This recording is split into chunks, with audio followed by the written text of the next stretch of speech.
Yo, what's going on, everyone? Kim Coop here, bringing you guys some BSS content. So, as you know from our previous video, we are in BSPL Week 2. Last week, we picked up a win against Lloyd, who's a member of the Blackthorn Belly Drummers. Unfortunately, our team only managed to tie that week. We didn't manage to pick up the win, but we did pick up a tie at least. We didn't lose. That's the important part. We picked up a 3-3 tie. So, decent start to this team tournament. But this week, we do have a tall order because we are playing the Lumios Lux Rays and their manager, greilmercenary9. So Greil, if you guys are new to the BattleSpot singles community on Smogon, Greil is probably he's probably the best player. It's either him or myself, I would say, are probably like the most accomplished players in our community. So he's a phenomenal player, and as a manager, he actually only had to pay 10k points for himself, which is just a huge steal because he's worth like 30k points. So they gave him 20k extra points to spend on other really good players in other good formats. So he actually managed to draft a very, very scary team. So it's going to be a tough week for us. So we get every win's going to count, and that's going to include me facing off against Greil, trying to pick up a win against him for our team. So yeah, I'm just going to go ahead and get into it. You guys know the rules. It's a best of 3. For BSPL, it is team locked, so we will be seeing the same team from both of us for all 2 or 3 games that this series lasts for. Yeah, and I think that's about it. Let's go ahead and throw down. This is a battle of some of the titans in our BSS community. Let's see what happens. So I was out of the country for most of the week, so I really didn't have a lot of time to prep anything, which really sucked because, you know, playing someone of Greil's caliber, you want to spend a lot of time in prep. And it was pretty lame because I know he had a lot of other stuff going on, some stuff going on IRL, that made it hard for him to play too. So I was worried that we weren't actually going to play, and he was going to end up having to sub someone else in to play for him, because, you know, we were already here Sunday afternoon, and we hadn't really gotten a scheduled time just because things were pretty up in the air for him, and I had just gotten back from being out of the country. So, yeah, neither one of us really ended up prepping much for this game. He just kind of PM'd me and was like, oh, like, I have some time in the next 45 minutes. Like, can you play? And I was like, sure, just give me a little bit of time to finish putting together a team. So I finished throwing together this team. I think he kind of threw together a team, and then we just threw down. We were talking after the game, and apparently these were the first games we played. Either of us played with our team, since normally we like to test before important games for BSPL. Normally we play some test games, but neither one of us had time to do that, so we were just coming in blind, hoping our teams would work. Against Greil, I wasn't 100% sure what to bring. He's a pretty competent counter-teamer, so I don't generally like to bring stuff that I'm too familiar with, or that I'm known for bringing, because that just makes it easier for someone to get a counter pick to you. And that's kind of what it felt like his team was. Something like Circuitry has been gaining traction in the 3DS ladder play as a really good breaker against bulkier teams. So stuff like, you know, Porygon 2, Glistcore, or even stall builds are really going to struggle against Circuitry, just because the thing has such monster special attack, and then once it goes for like a tail glow, and then with Z move options, you can't kill this thing before it kills you. So yeah, I kind of expect Circuitry here. Like, I think he probably expected me to bring some bulkier stuff and was just going to bring Circuitry as kind of a counter pick to that. However, I also kind of was like, I'm going to counter pick him a little bit too. I'm going to bring a really interesting Greninja, a mixed Focus Sash Gren with Ice Beam, with enough special attack to make sure I can KO. I think it was like a pretty bulky AV Landerson, and it was also to like 2-hit KO Hippo with Ice Beam, even like max spit off Hippo with Ice Beam. But then I also had a lot of attack with Rock Tomb and Gung Shot for Charizard Y, and then stuff like Tapu Fini. My last move was actually Water Shuriken, just in case like I needed to deal with something like Focus Sash lead Landorus. Like if he goes for Rock Tomb against Greninja, I can Ice Beam, and then Water Shuriken knock him out before he can get up Stealth Rocks, which is important since I'm packing Zapdos and Volcarona, which are both weak to rocks. So yeah, so I was like, okay, I want to bring Gren, and then I was like, okay, what else do I want to put on this? Mimikyu is also such a super good check to a lot of stuff that Greil likes to bring, and it's also just a good partner with Gren as well. So I was like, okay, I do think I'll bring a Mimikyu. I had a bit of an interesting set, so I was running kind of like the standard bulkier Mimikyu, with a lot of HP and defense and not too much attack. But what I did do is I did trade a little bit of my defense for a little bit more HP. And then I also put some speed in my Mimikyu because I know Greil's been picking up some fondness for bulky Mimikyu as well. So I wanted to make sure that I was speed creeping opposing bulky Mimikyu with my bulky Mimikyu. And I also had enough bulk to make sure that I could live a +2 Shadow Sneak guaranteed, and still like enough attack that I could knock out an opposing bulky Mimikyu. So with either my +2 Snuggle or I think even my +2 Sneak would probably get a Mimikyu. So yeah, that was what I went with that. I was deciding on my Mega, and I kind of wasn't too sure what I wanted to bring, but I was like, okay, I haven't used Kangaskhan. I like Kangaskhan a lot. I have a pretty cool spread that does a pretty good job dealing with Mimikyus. And has a lot of speed, so it actually does end up being faster than a lot of other base 100s that aren't running max speed. Stuff like Modest Sword Y or Adamant Zardex, you are faster than. So I was like, okay. Yeah, I do think I'll bring my Kangaskhan. Got a nice Power Up Punch, Double Edge, Earthquake, and Ice Punch on this thing. Yeah. So I was like, that seems like a pretty good pick here for me as well, especially looking at this matchup. It is going to be faster than everything, unless it's, like I said, max speed, Jolly or Timid, Mega Charizard. So I was like, yeah, Kangaskhan's pretty good. My Mimikyu, as I mentioned before, I was running Swords Dance, Play Rough, Sneak. My last move, a lot of times these things run Curse, but I was actually running Trick Room on this, just in case Greil did have some sort of setup threat, like speed boosting, like Flame Charge, Charizard, or Salamence, or something like that, where I just needed to Trick Room. And this also gave me some support. I was trying to think of how else I wanted to fit this thing in. And I figured actually running something like Mawile would actually be kind of cool, because Mawile it's really hard to switch into, and bulky teams tend to do pretty poorly against Mawile because, especially once you start knocking off items, they really they can't handle Mawile very well. So I was like, okay, Trick Room, Mimikyu plus Mawile, I can do that. It gives me a nice little mini core. And then I was running out of time, so I was actually looking at some blogs to see what else I could supplement my team with, and I found a team that actually looked pretty identical to what I was putting together, and I was like, oh, they got a Zapdos. I was like, that works, because I do need a Mence check on my team. So I was like, okay, I will bring a bulkier Zapdos. This also does give me another way to deal with something like Celesteela, and also a decent way to like Toxic Porygon too, and install it that way. And then Volcarona, I was like, this thing is a broken Pokemon, and it's also pretty good against bulky stuff. Greil does like to run bulky offense sometimes, so I was like, okay, this also gives me a nice solid breaker against a bulky team. We're actually running a pretty heat Volcarona. We got Quiver Dance, Fiery Dance, that's like pretty standard. Then we got Z Hyper Beam, which has been picking up a little bit of traction. We got Z Hyper Beam, so it's a nice nuke, lets you hit stuff like Charizard X really hard, which otherwise walls Volcarona. And then you also just got a really huge nuke for stuff like Salamence as well. So I figured it was like, well, if I'm running Z Hyper Beam for Mence, I can actually spare myself the trouble of having to run Hidden Power Ice, and it gives me a 4th move slot. So I could run something like Giga Drain, or I could run Roost, but I ultimately decided, let me actually run HP Ground on this, because I know Greil likes to bring Heatran a lot, especially against me. So I was like, okay, if I can get Volcarona set up and just click HP Ground and kill his Heatran, that would actually be pretty flames. So yeah, that's why I ended up running HP Ground with Volk. But that's my team. Looking at Greil stuff, let's go ahead and just get into this battle. But because we do have some games to get through, so enough talking about team preview. But yeah, Greil's team, he's got a Charizard. I've seen this core starting to pop up a lot. The Zard, Finny, Celesteela group.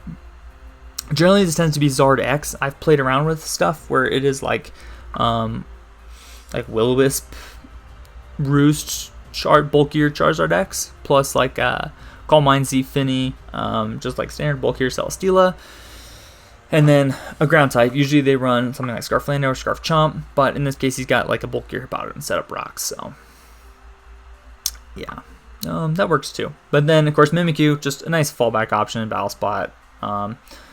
you don't lose anything by putting Mimikyu on your team, really. It's just such a good option for preventing set of sweepers from going ham. So, yeah, Mimikyu, and then as I mentioned, Xurkitree, probably just his main breaker for in case I brought bulky stuff. But, yeah, let's go ahead and get into this game one here.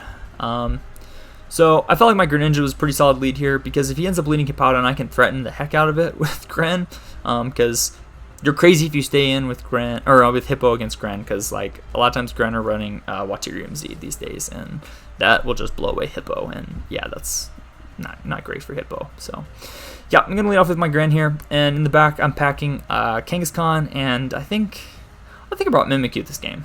Yeah, I think that's what I. No, I take it back. I think I brought Kangaskhan and Zapdos because I wanted to make sure I had a way to hit Celesteela, or I could deal with Celesteela reasonably well. So I do bring Greninja lead, as my opponent does lead off with Hippo as expected. Here, I got no reason not to throw off an Ice Beam. Just see what it does. Plus, you can freeze stuff. Freezing is great. So, yeah, I'm just going to throw off the Ice Beam as he goes out to the Tapu Fini. Here, obviously the Sand is going to break my Focus Sash. I looked at the damage. I could tell this thing was a little bit of a bulkier Tapu Fini, so that tells me he's not some weird, like, Choice Specs set, or, Choice Scarf set. Could be Choice Specs, I guess, but I can tell he's not Choice Scarf based on the damage, because those things run all special attack and all speed. And he took damage like a Fini with a decent amount of HP investment. So after the Ice Beam and the Sandstorm chip, my Gunk Shot is actually a pretty high chance for to KO him. So go ahead and click that Gunk Shot. Greninja's so good with Protean. Oh, good Gunk Shot, knock out the Tapu Fini. So this is a phenomenal start for me right now. We threatened the Hippo. We killed the Fini, which is always just a huge threat. He goes Charizard here, and I got Rock Tomb Gren. So if he's Zard Y, this is just dead. If he's Zard X, well, you know, it'll live, but we can keep this thing from flame charging us out of the game, which is obviously also important. So I'm going to click Rock Tomb here. I missed the 95% accurate Rock Tomb, which sucks, but he goes for the Flare Blitz here, and based on the damage he does, I can actually say, wait a minute, he's not very specially, or he's not attack infested at all, I don't think. I think he's 0 attack, like Jolly Charizard.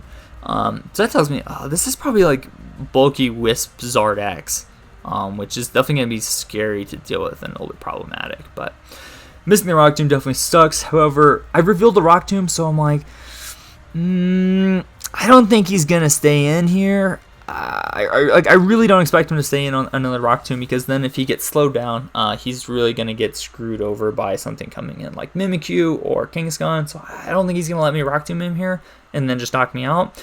Pretty sure he's gonna go Hippo on the Rock Tomb and try to eat this. So I make a pretty ballsy play. Click Ice Beam against this Zard.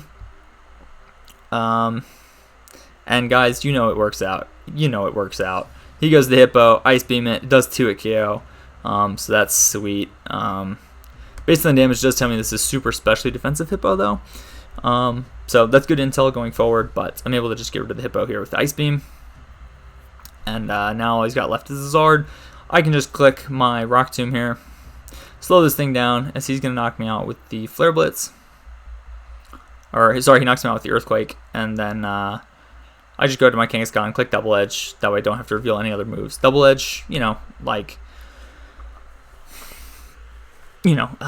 running a stab normal move is pretty standard on Kangaskhan. You're either running Return or Double Edge, so I felt like I wouldn't be giving away too much intel by clicking Double Edge to win the game here, as opposed to clicking something like Earthquake, because being able to hide that Earthquake for something like Xurkitree in the back could be pretty important. So I'm just going to Double Edge here, knock out the Zard, and that's going to be game one in my favor. Shoutouts Greninja for putting in so much work. That's pretty awesome to see that set coming through. But we're going to knock out the Charizard in this game.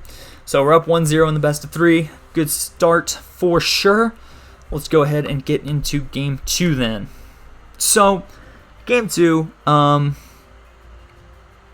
felt like Greil will probably make an adjustment and wouldn't bring the Hippo again, because having seen that I led the Greninja, it really isn't favorable for him to try and stay in against that thing and try and beat it that way.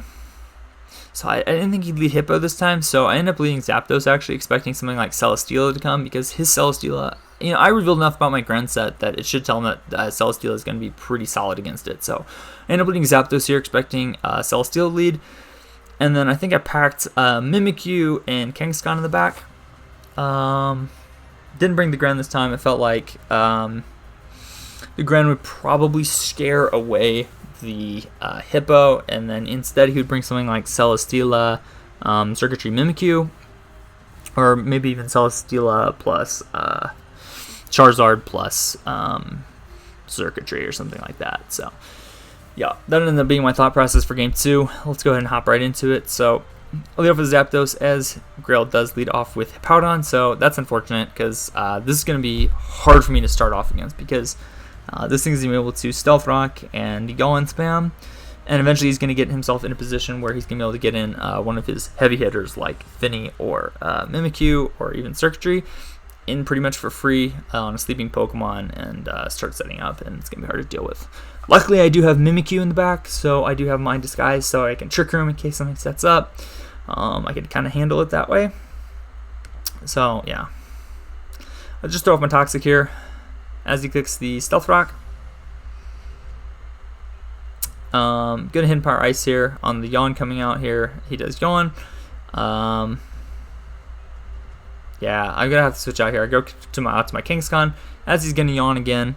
And so here, I definitely thought about this play for a little bit, so I'm actually going to let the Toxic come in here. There we go. So I thought about this play for a little bit. I did some damage calcs. So the issue here is that, like, if I kill this Hippowdon, my Kangaskhan's going to fall asleep, and then he's going to be able to get in one of his setup sweepers and start putting a lot of pressure on me, which is really not good. So I thought about this play, and I was like, I think I don't want Zapdos to take too much damage from switching in repeatedly on Stealth Rocks. So what I actually decided to do is make myself a threat and not kill this Hippowdon, but also make myself more of a threat. So I'm going to click Power Punch here. I know it's not going to knock out the Hippowdon because I know he's got the 50% berry, which we are going to see proc after the Toxic.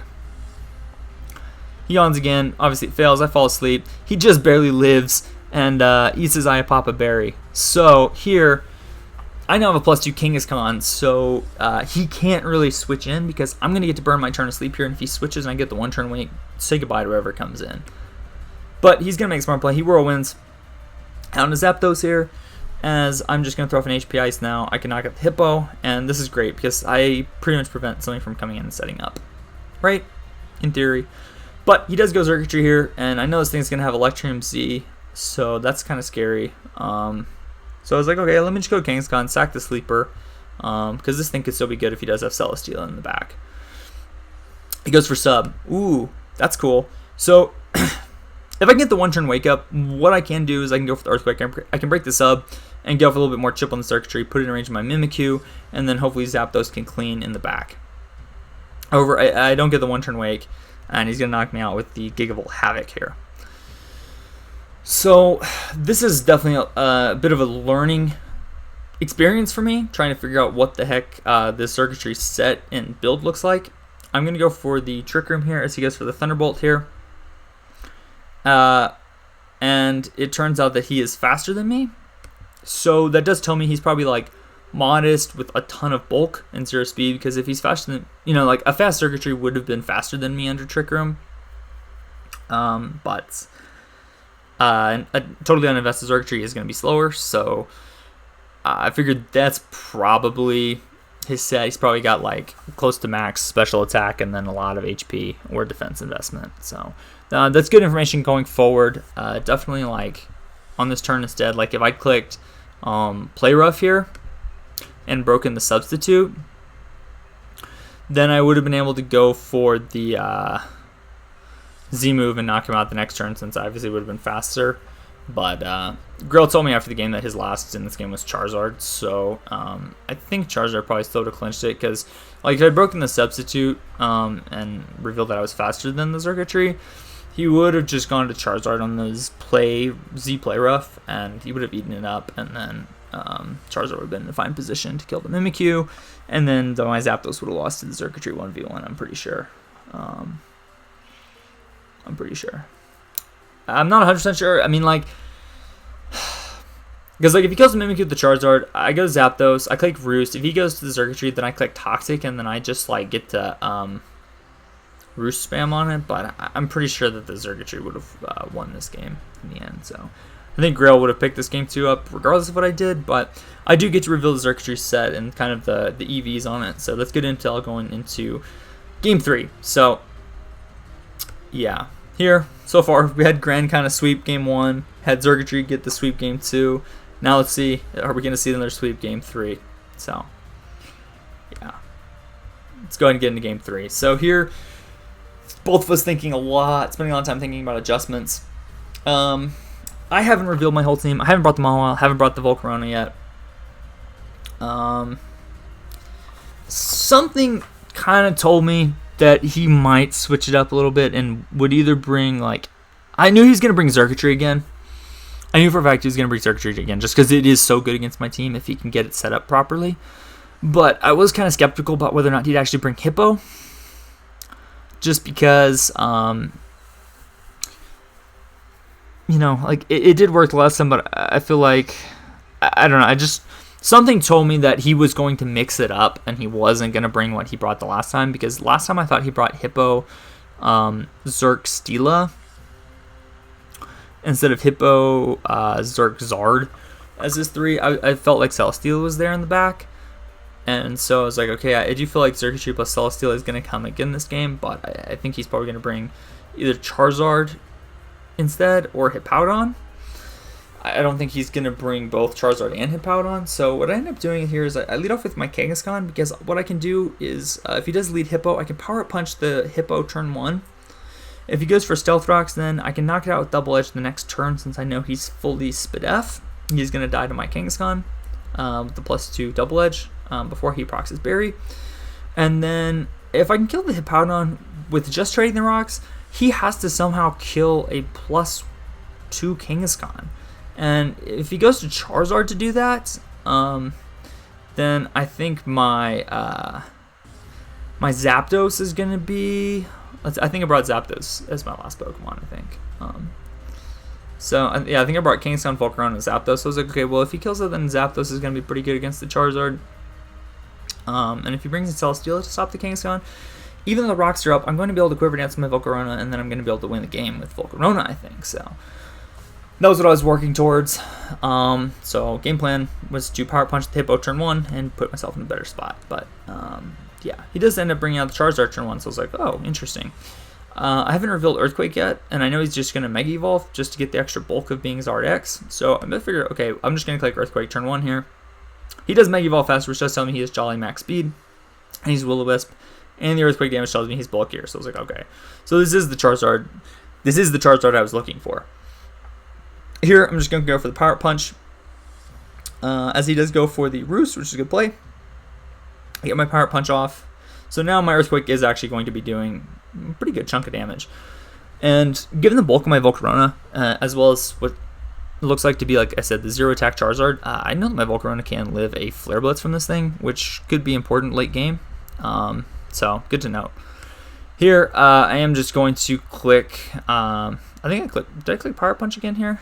No, I just clicked Earthquake. Trying to get damage off on that Zard. But he goes Celesteela, which is a smart play. I'm going to go for the Power Punch here.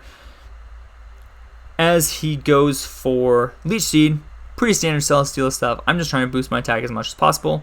I actually end up throwing off the Ice Punch here, seeing if I can freeze the Celesteela would be nice. I don't. He Heavy Slams here, and after Leech Seed and Burn, I end up at like 7%. I was like, okay, this is a good opportunity for me, because now what I can do is I can just click Double Edge and knock myself out. Puts more damage up on the Celesteela and prevent him from getting a Beast Boost. So, go for the Double Edge. Does a nice chunk, puts him a little under 50. After leftovers, he'll be just above, but I do knock myself out, and he doesn't get the Beast Boost. So I was like, alright, guys, it's time. He's got Charizard, he's got Celesteela. I think he's got Circuitry in the back. I'm pretty sure he's got Circuitry in the back, just because of how good it was. Please be Circuitry in the back. Please don't be like Mimikyu or Finny or Hippo. Please be Circuitry. It's time. We'll go Volcarona. We'll see if we can pull this game out. We go for the Quiver Dance here. He goes for the Charizard. I look really carefully at my damage calcs. HP Ground, obviously, is not going to knock him out because he is a bulkier Charizard. Z Hyper Beam will knock him out. But if he makes the smart play of like switching to something like Mimikyu on the Z Hyper Beam or even to Hippo, I won't be able to knock it out. It'll proc the berry, and then I think Hippo is going to be able to sit on me, which sucks. So I was like, is he going to predict the Z Hyper Beam? Because like, I know Greil is such a good player that like he probably would expect me to have some sort of crazy Z move on this thing, because what idiot brings Volcarona to a matchup against Hippo Zard and Feeny without having some way of hitting all of those things? You have to be a moron to bring a Volcarona to that without hitting it. So I figured he was going to expect me to have a way to hit this. So I was like, ooh, I know I probably lived the Flare Blitz. I think it was like a super low roll for him to kill me. I was like, oh, does he know? Does he know? So I thought really long and hard on this turn. Do I click the Z? Do I Quiver Dance again? It's a 50-50. I was like, I'm just going to go ahead and click the Hyper Beam. I'm going to do it. He stays in. I was like, oh, thank God. Thank God. We killed the Charizard. And now the Xurkitree comes out. I was like, okay. Look at my damage calcs again. If I was a better Volcarona set with like Flamethrower or even Fire Blast, I think we would have killed the Xurkitree at +1. But because I'm Fire Dance, it doesn't kill bulky Xurkitree. Neither does HP Ground. So I was like, oh, he's got the Z. I think I have to Quiver Dance again here to make sure that I can guarantee to live that Z move and have enough damage output to put him down. If he crits me, I lose the game because I have Mimikyu in the back. Yeah, I had Mimikyu in the back, not Zapdos. I had Mimikyu in the back. So it's like if he crits me, I lose. Or if he's got some other weird stuff like T-Wave or Hypnosis and he hits, he could also win. But it's like I'm gonna make the play. I'm gonna Quiver Dance here. I Quiver Dance up as he does go for the Electrium Z Thunderbolt. I do live it at I end up at like 38%, 39%. Look at my calcs. I can't live a modest Thunderbolt from a max special attack modest circuitry versus +2. My spread with +2 Volcarona. I can't live a Thunderbolt, so I was like, okay, I can just go for Fiery Dance pretty safely here. Go for the Fiery Dance. We do knock it out, so that is GG because the last mon is Celesteela, so it's going to come out and just get bopped by the Fiery Dance. So we are going to pick up this win here. Big win for my team as we win 2-1 against Greil. Yeah, I think I wish both of us been able to prep a little bit better. I think we could have had a more interesting set, but this was honestly pretty fun. Got to see some mons that you don't normally see, and some kind of unique sets, both putting in work for both of us. Between my kind of wacky Greninja set, and then game 1, and then this wacky Volcarona set game 2, and then the Xurkitree going ham, Volcarona going ham game 3, and then Xurkitree going ham game 2. So it was pretty cool. Definitely fun playing these more offensive games instead of some bulky offense wars which take forever. I mean, ending games in 11 turns. How much was this? This was probably like a 11 turn game. Yeah, 11 turns. And then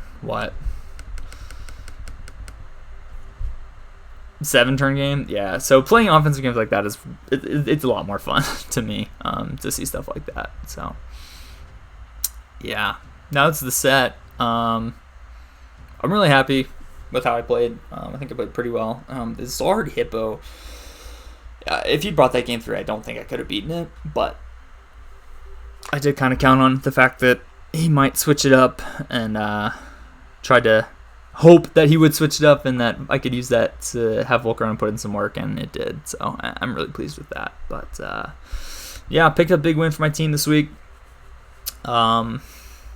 Spoiler warning, since we're now in week 3, my team actually did end up winning 4-2, so that was super awesome to pick up a win against a really good team like the Luxrays. So we're actually tied for first right now, which is pretty cool. So we're going into week 3. I will definitely be bringing you guys that game. Yeah, I'll definitely bring you guys that game when I play it. I'm probably playing Sunday morning, so this game, my week 3 game, will probably go up Sunday afternoon or on Monday, like it is today. But yeah, I think that's it. If you guys are interested in some more BSPL action, I will drop the week 3 thread down below. I'll drop the week 2 and the week 3 threads, and we've been actually doing a weekly podcast on BSPL with my buddy Can't Say and some other people. So I'll leave a link to Can't Say's Twitch and his YouTube channel, because if you want to catch it live, We will be doing the BSPL podcast at 8 p.m. Eastern Daylight Time, which is GMT -4 for all of you non-Americans. GMT -4, 8 p.m. We'll be doing a live BSPL podcast on Kansas State's Twitch, and then an edited version will go up on his YouTube after the fact. So if you guys are interested in seeing some thoughts from some, I guess, managers and players about the BSPL goings on, definitely check that out. But that's all for me. See you guys next time. Peace.